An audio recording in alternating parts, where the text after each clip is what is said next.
You, John Fitzgerald Kennedy, do solemnly swear.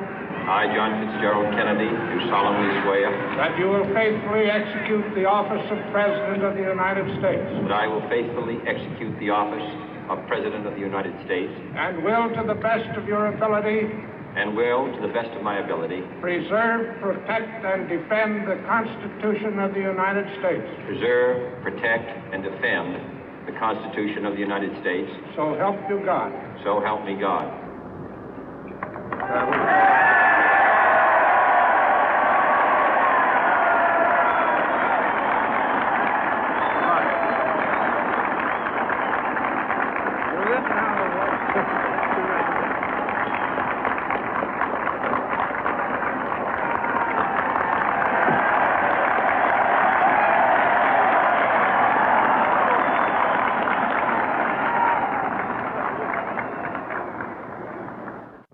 Vice President Johnson, Mr. Speaker, Mr. Chief Justice, President Eisenhower, Vice President Nixon, President Truman, Reverend clergy, fellow citizens. We observe today not a victory of party, but a celebration of freedom, symbolizing an end as well as a beginning, signifying renewal as well as change. For I have sworn before you and Almighty God the same solemn oath our forebears prescribed nearly a century and 3/4 ago. The world is very different now, for man holds in his mortal hands the power to abolish all forms of human poverty and all forms of human life. And yet the same revolutionary beliefs for which our forebears fought are still at issue around the globe. The belief that the rights of man come not from the generosity of the state, but from the hand of God. We dare not forget today that we are the heirs of that first revolution. Let the word go forth from this time and place to friend and foe alike that the torch has been passed to a new generation of Americans born in this century, tempered by war, disciplined by a hard and bitter peace, proud of our ancient heritage, and unwilling to witness or permit the slow undoing of those human rights to which this nation has always been committed and to which we are committed today at home and around the world.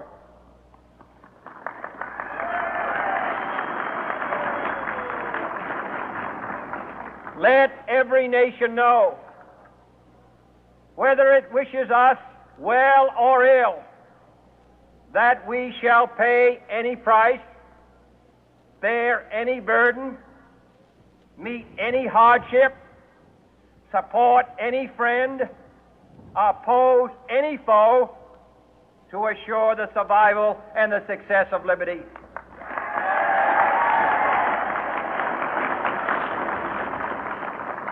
This much we pledge and more. To those old allies whose cultural and spiritual origins we share, we pledge the loyalty of faithful friends. United, there is little we cannot do in a host of cooperative ventures. Divided, there is little we can do, for we dare not meet a powerful challenge at odds and split asunder.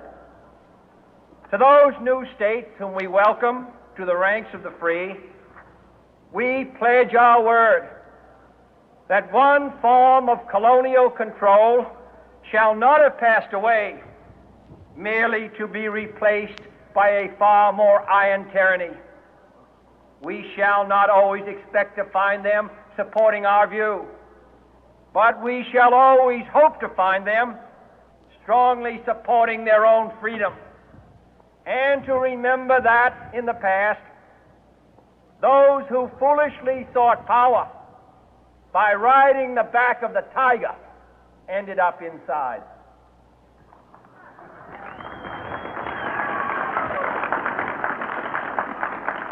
To those people in the huts and villages of half the globe struggling to break the bonds of mass misery, we pledge our best efforts to help them help themselves for whatever period is required, not because the communists may be doing it, not because we seek their votes, but because it is right.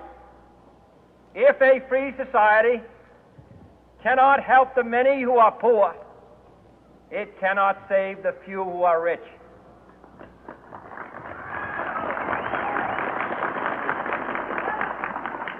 To our sister republics south of our border, we offer a special pledge to convert our good words into good deeds, in a new alliance for progress, to assist free men and free governments in casting off the chains of poverty. But this peaceful revolution of hope cannot become the prey of hostile powers. Let all our neighbors know that we shall join with them to oppose aggression or subversion anywhere in the Americas. And let every other power know that this hemisphere intends to remain the master of its own house.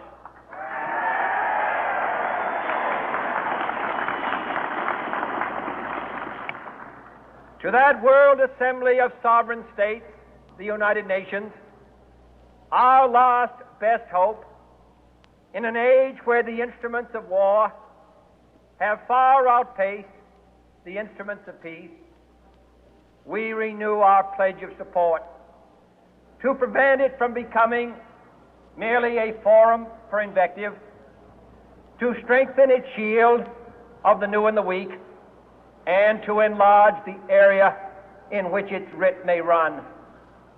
Finally, to those nations who would make themselves our adversary, we offer not a pledge, but a request that both sides begin anew the quest for peace. Before the dark powers of destruction, unleashed by science, engulf all humanity in planned or accidental self-destruction, we dare not tempt them with weakness, for only when our arms are sufficient beyond doubt can we be certain beyond doubt that they will never be employed. But neither can two great and powerful groups of nations take comfort from our present course, both sides overburdened by the cost of modern weapons, both rightly alarmed by the steady spread of the deadly atom, yet both racing to alter that uncertain balance of terror that stays the hand of mankind's final war. So let us begin anew, remembering on both sides that civility is not a sign of weakness, and sincerity is always subject to proof. Let us never negotiate out of fear, but let us never fear to negotiate.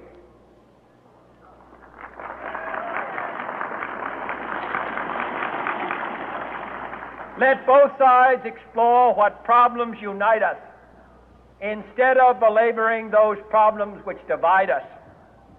Let both sides, for the first time, formulate serious and precise proposals for the inspection and control of arms, and bring the absolute power to destroy other nations under the absolute control of all nations.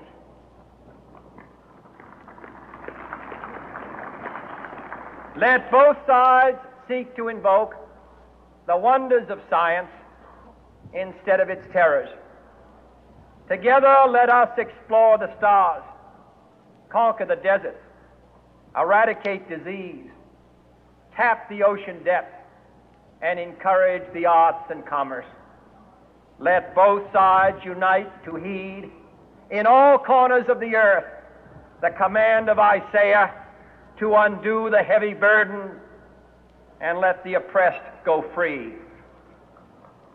And if a beachhead of cooperation may push back the jungle of suspicion, let both sides join in creating a new endeavor, not a new balance of power, but a new world of law, where the strong are just and the weak secure and the peace preserved.